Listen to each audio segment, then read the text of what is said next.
అసలు రాముడి ఫోటోలు మనం చూసేవన్నీ అబద్ధ ఫోటోలు.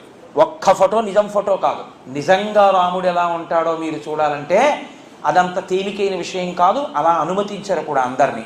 ఒక్క కాంచీ క్షేత్రంలో మహానుభావుడు త్యాగరాజస్వామి వారు వెళ్ళి ఎక్కడ కీర్తనలు చేశారో, ఏ మహానుభావుడి కోసం కీర్తన చేశారో, ఆ కంచికామకోటి పీఠాధిపత్యం వహించినటువంటి పూర్వపీఠాధిపతులు పూర్వం ఉండిపోయినటువంటి ఆశ్రమంలో అసలైన రాముని యొక్క మూర్తి ఉంది. ఇప్పటికీ గుండు చేయించుకుని పిలక పెట్టుకుని ఉంటాడు ఆయన. నిత్యాగ్నిహోత్రీకుడు, శిఖ లేకుండా ఉండడు ఆయన. కాబట్టి ఏకవస్త్రధరోధన్వీ శిఖీ కనకమాలయ అన్నాడు మారీచుడు అరణ్యకాండలో. పిలక పెట్టుకుని ఉంటాడయా రాముడు గుండు చేయించుకుని.